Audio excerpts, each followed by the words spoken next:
Amazing. Right, so let's get on with it. Jess, it's a real pleasure to meet you. Thank you so much for coming. Thank you for having me.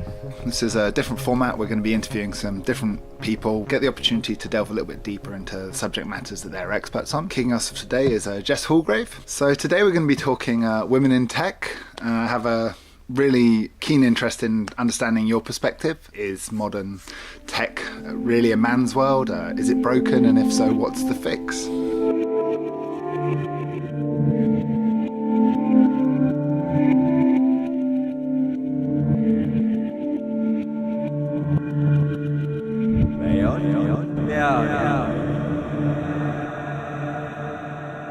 So just like to welcome everyone to Beyond Binary Thinking. Now, Jess, I understand you're the founder and still running two blockchain companies, Codex Protocol and shEOS. That's right.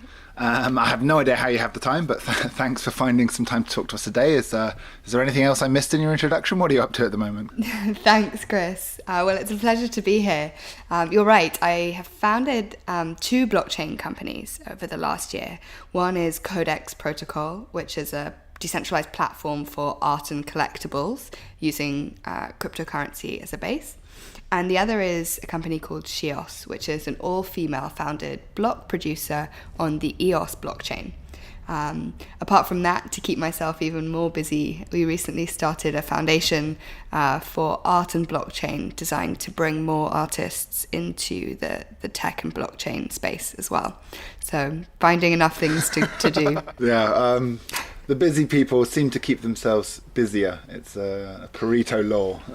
There's a certain type of person that just can't sit still. Do you ever rest? Do you ever relax? It has to be enforced rest, but I do. I'm a big lover of the outdoors, so I make sure that I find time to run and go hiking and enjoy the countryside and a pint or two whenever I can. Lovely. All right. Sounds good. So I was reading your interview with the Spectator, and you were saying that you're a big fan of blockchain because you think it's an industry based on merit and that it's very diverse. It varies politically and geographically. And so no one cares whether you're male or female. It's all about how good you are.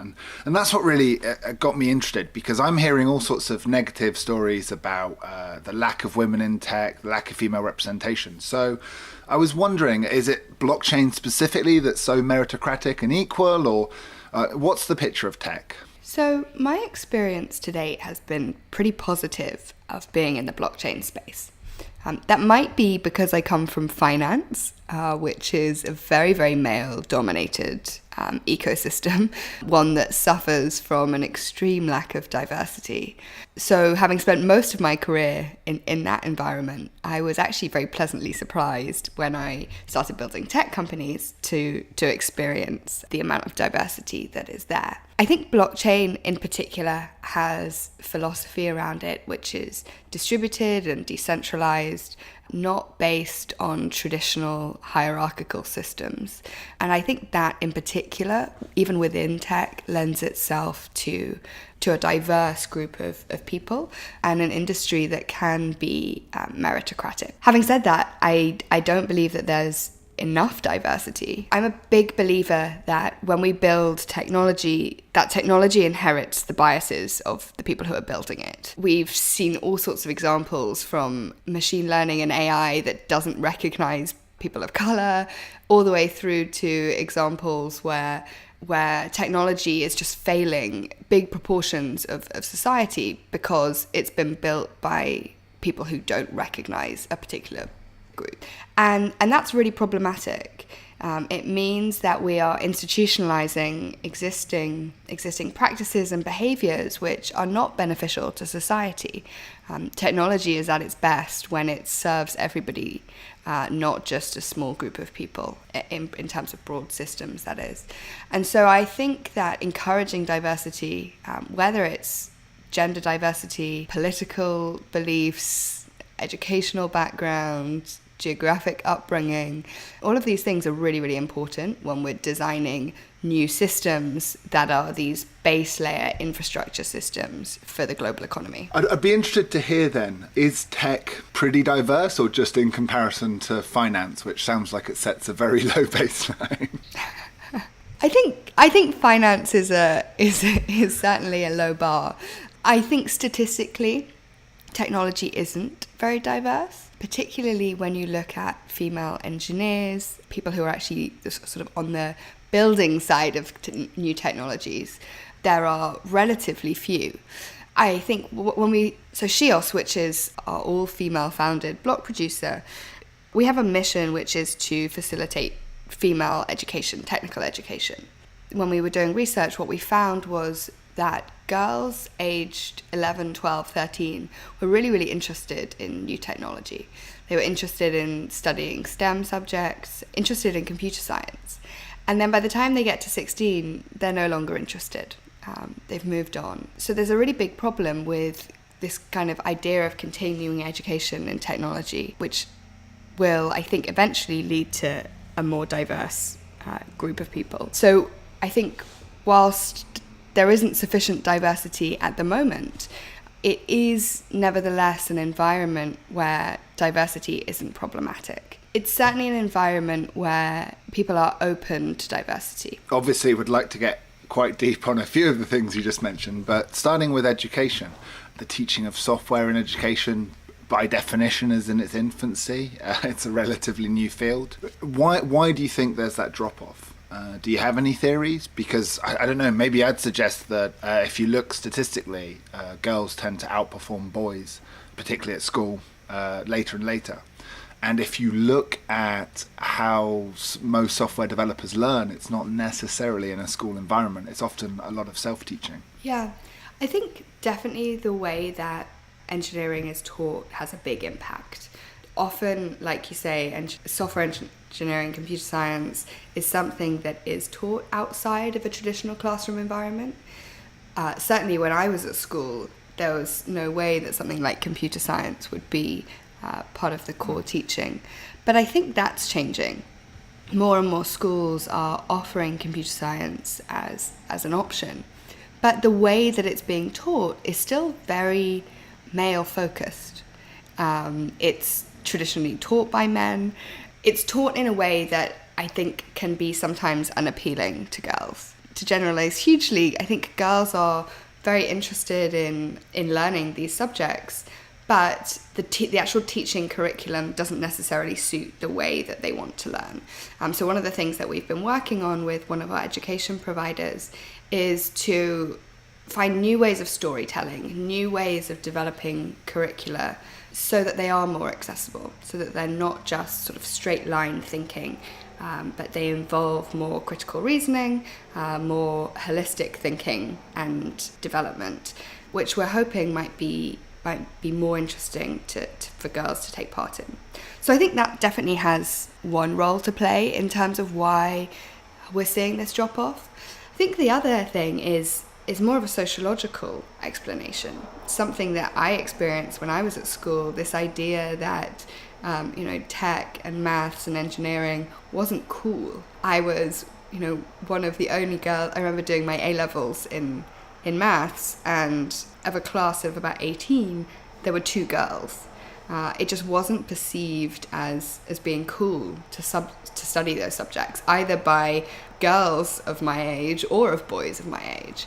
And so I think it can be quite off-putting for girls to want to take part and to study those subjects.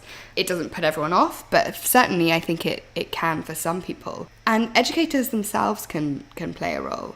I read a really interesting article the other day where a girl who had elected to study computer science was moved into a childcare class because she was the only girl who was going to be studying computer science, and her teachers thought it was inappropriate that she was going to be the only girl. So she was put with the rest of the girls in a childcare class. And so there's all these kind of sociological things which are preventing girls and dissuading girls from studying tech. And I think there's also this misconception that working in technology or engineering fields necessarily needs to be highly technical. I don't have a technical education. I didn't study engineering or computer science, but the tech world is now so large and requires so many different skills business skills, communication skills, marketing skills, that I think there's also a mental barrier for just wanting to work within the tech and engineering ecosystem that can be quite hard to overcome if you don't have a technical background. And it sounds like part of the problem is the perception. And I almost feel sometimes, although please correct me if I'm wrong, that the media feeds into this perception. I'm always reading stories about how tech is a man's world, about the problems for women in tech. So I was quite surprised to hear you talk quite positively about it being a reasonably diverse area that is open to women if they want to join. Yeah, I think you're right. The media has a big role to play. The role of the media ultimately is to sell stories, and this idea that tech is not very friendly can make a very good story. And we see a lot of them. We see a lot of these stories where the entire tech world is portrayed as this Silicon Valley-esque environment where women aren't welcome, and it's, white young males.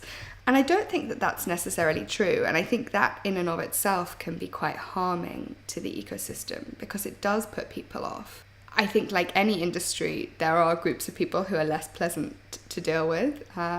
But I do think that on the whole, that women are very welcome in tech. And I've had a very positive experience. And I think it's really important that we get these messages out there that tech, or certainly specific areas of tech, can be very diverse, very welcoming to people from all sorts of backgrounds. And that's a really important thing to get across. So I think that the way the media can portray women in tech can be quite damaging.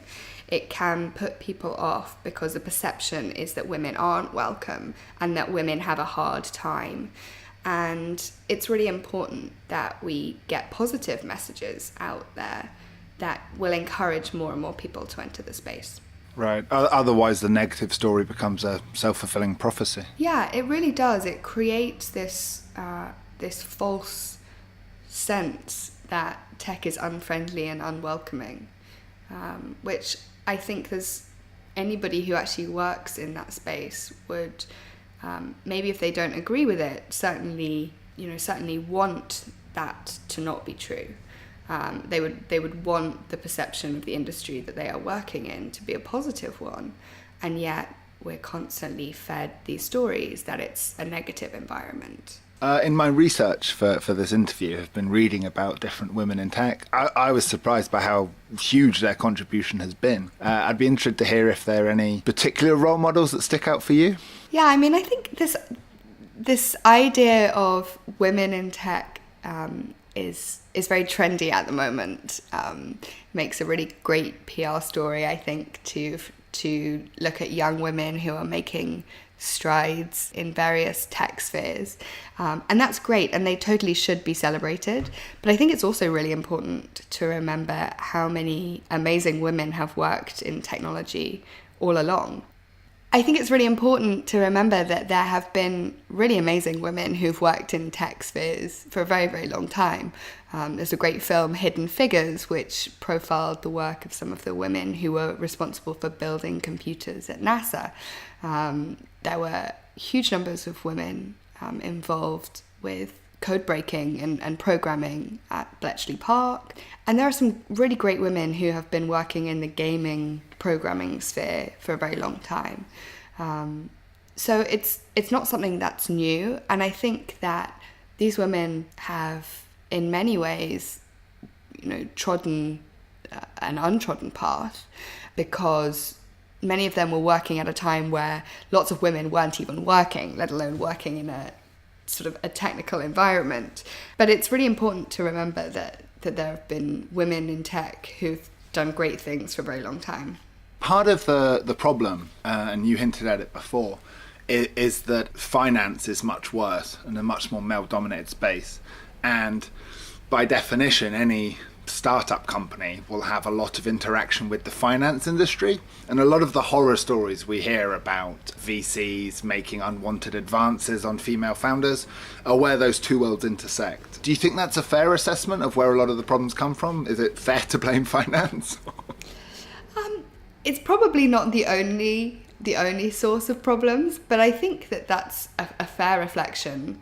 Certainly when I have been through fundraising rounds, I've had my share of experiences where investors ask for late night meetings in hotel rooms or call at inappropriate times, or want to have a meeting at a strip club, or I mean, they invited you to the strip club. You hear these stories, and they are unfortunately true. They are unfortunately. Well, I suppose they were treating you as an equal in some ways. It would be rude for them not to invite you. There was Bitcoin Miami, which was a big conference which took place in January of this year, held their official conference after party at a strip club. Not only with the strip club as the venue, but with an ample supply of strippers too, which, I'm a big believer that people should be able to do exactly as they wish. But I think in the context of an official conference event, I'm not sure that was very appropriate. But these things do happen, and they are problematic because, again, they create this perception that the tech world is unfriendly and unapproachable for women. So I think it's certainly the overlap with finance, can be the venue for some of these problems, and certainly with investors, definitely a very small minority, but there are a few rogue investors out there, which does make it very difficult for female founders in a way that it presents challenges that male founders, I think, don't necessarily have to experience. I mean, we're hearing more and more stories, which is a good thing. I think it's a conversation that needs to be had from notorious VCs, and then also the founders of some companies, been in the media the last few years: Tinder, Snapchat, Uber, GitHub. You mentioned Silicon Valley, and you used it as an adjective for more sexist, I believe. So do you want to pick that apart a bit? Why is that fair? Do you think that's the case? I can only speak from personal experience, and my experience there has been that it is more male dominated. It's an area where some amazing companies have been created, where there's a huge amount of money flying around for investment in companies, and where there is, I think, some cultural problems around how companies are funded, how people interact with each other. I found when I was spending time in Silicon Valley and on the West Coast, a very different approach to how people engage with me as a female founder versus with my co-founder who's a male, which I certainly didn't experience in New York or London, other places that we've done a lot of work. And do you have any theories on why that might be? I guess that, and this is just a hypothesis, but I guess that tech is very, very dominant there. Tech is the industry that speaks with money. It is the industry that creates status for people. And if you draw a parallel to finance, for example, where there is status and money at stake, I think that can sometimes create adverse behaviors in people. I'm spotting a pattern here. So it's not necessarily the tech, it's the money that becomes male dominated often. Yes, I think the flow of money through the tech ecosystem is a very interesting thing to look at. When you look at female-founded companies, they typically outperform male-founded companies in the same industry. And yet, something like 2% of VC funding actually goes to female-founded companies. Right. The hypothesis around that, I think, is often that the VCs, the people who are controlling the money, are predominantly male, and typically, investment decisions like the way that we build technology, investment decisions can carry biases of the people who are making those decisions. And so there is underfunding of female-founded companies generally, I think. And a lot of the financing and the money flows through the tech industry are controlled by men. So what's the fix? For all of it. Fix the world's problems. You have 20 minutes. Go. God, if only I had the answer to that. I think that there are a lot of things that we should be doing and we can be trying to see how these things get addressed. These are not issues that are specific to tech or even to finance. I think the Me Too movement, the recent confirmation hearings in the US have shown how much of a problem this inequality between men and women that still exists even in 2018. So I don't think that there is a quick fix. Otherwise, we would have done it. I think there are, though, some things that can be done. I'm a big believer in education, both of women and men. And I think that has to start at a really young age. When we spoke earlier about how this drop-off of girls' interest in technology between the ages of 12 and 16. There's a lot of work that can be done there to ensure that girls who want to do have the opportunity to study technical subjects and STEM subjects. And it's also important for their male classmates to be in a situation where they see women working in this space. When I was at school, I remember being divided up, and the boys would do woodwork and the girls would do home economics. They would go and cook. And that's not that long ago. But it's not surprising then that young girls grow up thinking that woodwork isn't for them and that they should be in the kitchen, and that boys grow up thinking that girls shouldn't be doing woodwork either. And it's the same when we think about any other subject or any other kind of learning. It's really important for men and women to be socialized to this idea that women can be successful in other fields too. Just as it should be socialized that more traditionally thought of subjects for women should be accessible for boys as well. There's not enough focus on this idea that it takes both parts for this to become different. There are other things. I mean, one of the things that I think is very interesting is that last week California passed a law to mandate that by the end of next year, all publicly traded companies should have at least one woman on the board. And I have very mixed feelings about this.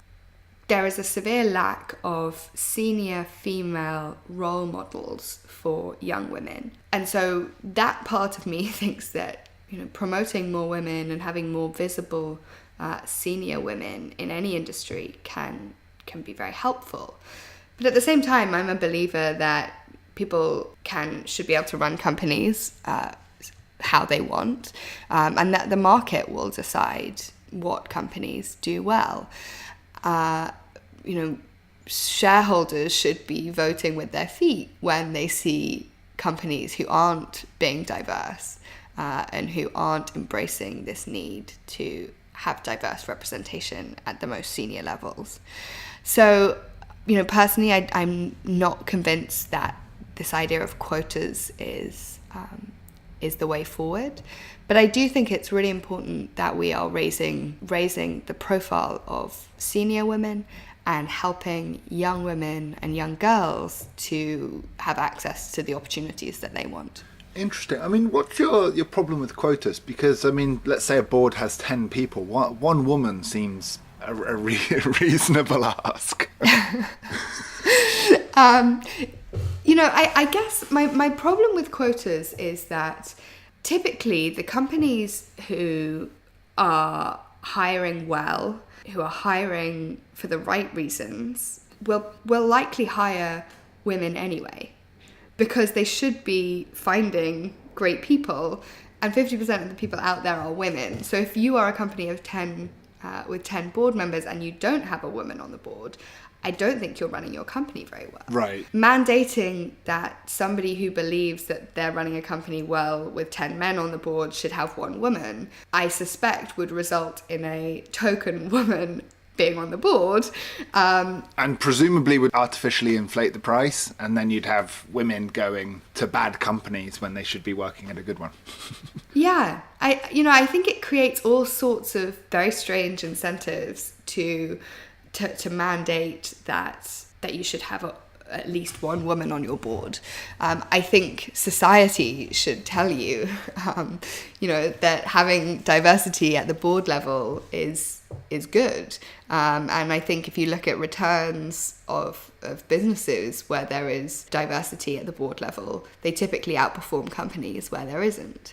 There can also be this belief when you think about quotas that once you've then met your quota, you've kind of done your bit. There's a sort of check in the box that you've got one woman on the board. But nailed it. Does that mean does that mean that you're a diverse company, that you have equal opportunity for women and men at your company, and that you really believe in creating a diverse company that ultimately should be performing well? Probably not. And so I think that I guess I'm just not a believer that these kinds of quotas will have a big impact in the long run. Also perhaps it could cause some resentment, which would be counterproductive. Yeah, absolutely. I've certainly received kind of comments in the past, and I think probably most of the women that I know who work in any industry who are successful have probably received similar comments, whereby there's this idea that I am only where I am, or I've only done as well as I have because I'm a woman, and that I actually get beneficial treatment for being a woman. I like to think that isn't the case, but enforcing quotas is certainly a way to make that problem worse too. Interesting. So you prefer a bottom-up approach rather than a top-down? I think it's about education. Right. It's about educating girls. It's about educating girls to have access to technological and STEM engineering subjects if they want to.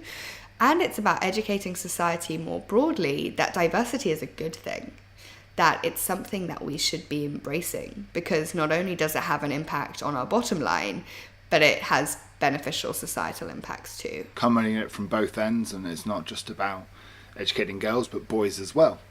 And I think that's interesting and perhaps controversial, because I see that a lot of well-meaning and probably fairly effective events around educating girls who code, girls in tech. But I think there's a risk that if girls are coding on their own at weekends without the boys seeing that, then there's still this perception that the boys have that it's a man's world. Yeah, you're right. I think I certainly wouldn't advocate women's tech to operate in a complete silo from the rest of the tech world. But I think those sorts of programs go one step towards making women feel comfortable and to addressing some of these perception issues. A lot of entering a new field, whether it's moving from one career into technology, moving from technology into another field, a lot of the barriers are psychological. It's about feeling unconfident in what you're saying, in the questions that you're asking. And I think it's, again, this is a little stereotypical, but there's this sort of infamous idea that when men are applying for a job, if they can do half the things, then they think that they should get it. Whereas women applying for a job, if there's one thing on the requirements list that they don't have, they won't even apply for it. And so I think creating safe spaces for women to ask questions, learn and develop confidence so that then they feel comfortable going into a broader tech environment, whether that be working at a company or even just going to a large event or meetup or conference, I think can be really helpful in helping people to take those first steps. And speaking as someone that's applied for many jobs that have been way out of my depth, I don't think confidence is what's required there. It's borderline arrogance. So Maybe the question is, do we want to change that perception, or do we change, the way companies recruit? I think that the recruitment process can certainly be better in some instances. I've talked a lot about biases today, but recruitment is the same. Typically, when we recruit people, we gravitate towards people who are like us. That could be like us in the sense that they went to the same university as us, that they have the same sort of career kind of trajectory as us so far. It could be that they're a woman or that they're a man in the same way that we are. And it's really important, I think, for people when they are interviewing and hiring to remind themselves of the biases that they carry and to be aware that people present and display their skills in very different ways. And so I think the recruitment process for people can also be improved too. Okay. Fascinating. What are your thoughts on James Damore, the Google engineer who was fired? Because it's one of those stories where a lot of people have an opinion, but not many people actually read what he wrote. Yeah, I don't think I've read it. I would. Okay, well, this is the guy who said that white men are being discriminated against effectively. It's intolerance for them. Kind of. I think a lot of what he said is taken out of context. I'm not necessarily defending him, and I think he went on to have a Twitter meltdown, which kind of disappointed all the people that made him a hero of the men's rights movement.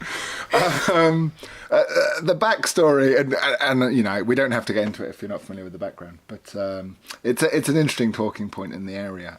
So he was attending diversity workshops, and he got asked for feedback. And like a lot of engineers, when you ask them for feedback, he went, "Okay, here's some of my thoughts." and went through about the potential biological differences between men and women towards mathematics, the idea that there's more variance in men, some quite old and strange ideas, similar to what happened to Lawrence Summers, who I think was the dean of Harvard University. Yeah. He went into some of the evolutionary psychological differences between men and women. And he wasn't necessarily saying it was true, he was just discussing it. But just opening it up was enough to offend people. Yeah.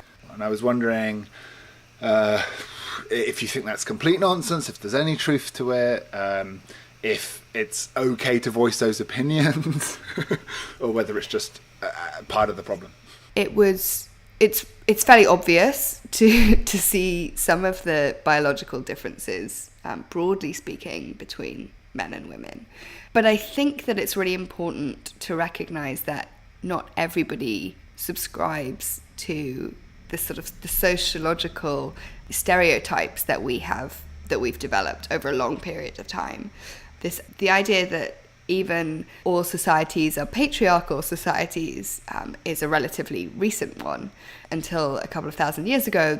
Yeah, I mean, I think it's... I'm a big believer in free speech, and I think if people have those opinions, then it's important that we give people space to voice those opinions.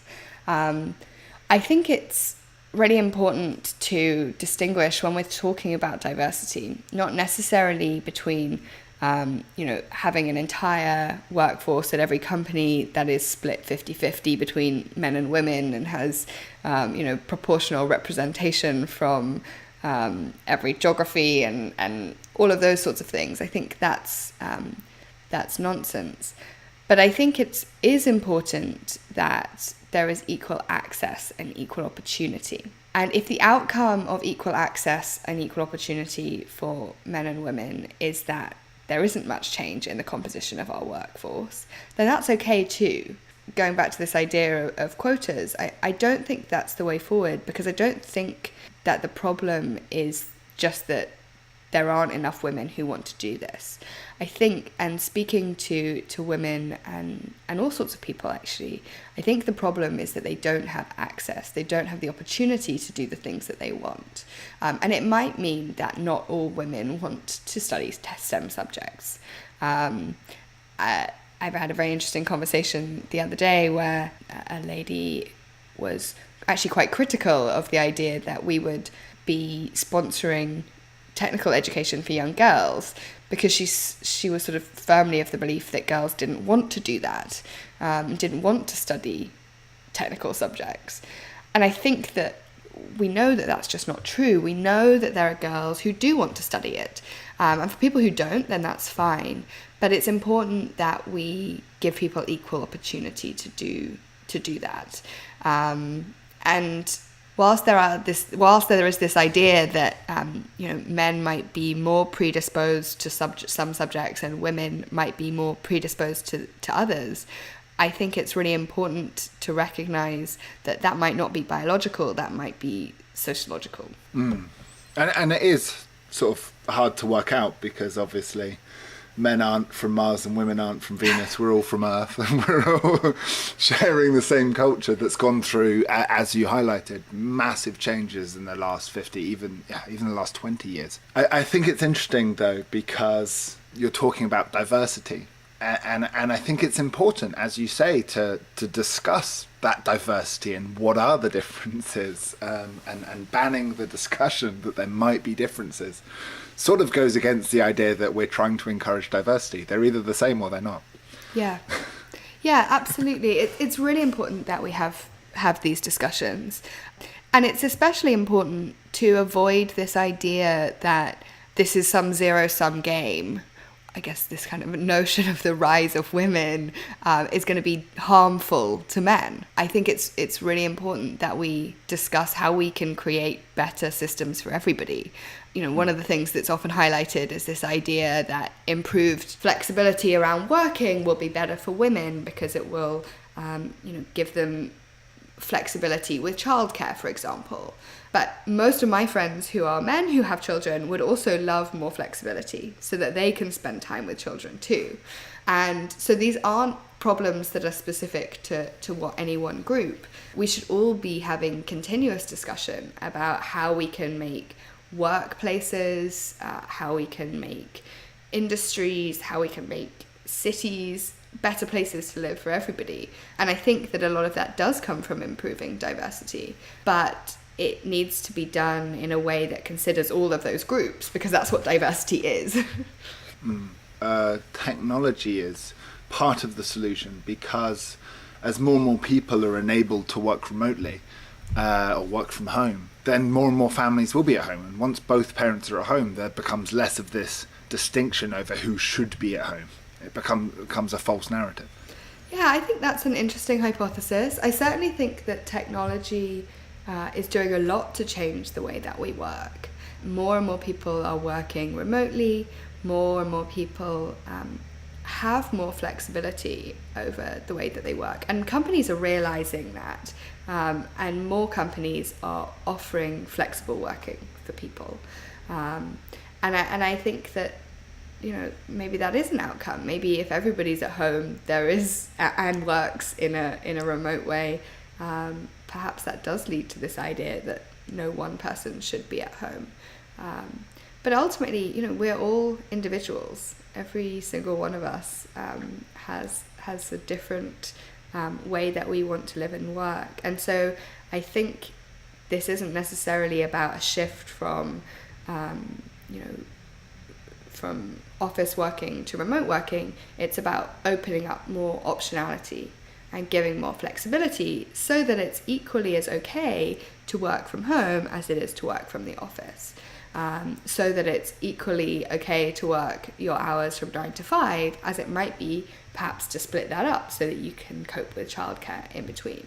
It's about this kind of social acceptance of the way that we work. Just to go back to one of the topics at the beginning, which I think is really where I feel most kind of passionate in the sense of what we've discussed today is this idea of the tech space being misrepresented, and that it has its pitfalls like any other industry, but that overwhelmingly it is friendly and embracing to people.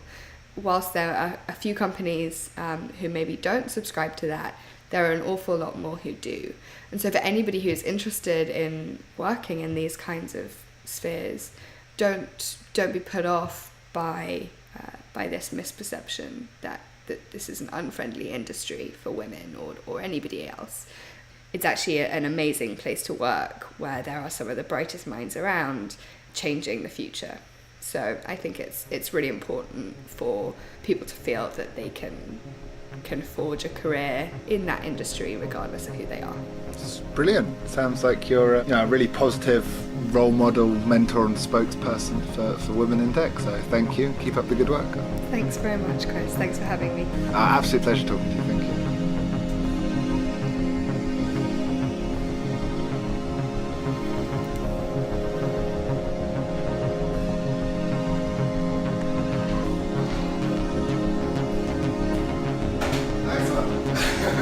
Great, thank you. I mumbled a little bit, but hopefully you can do your magic on your editing.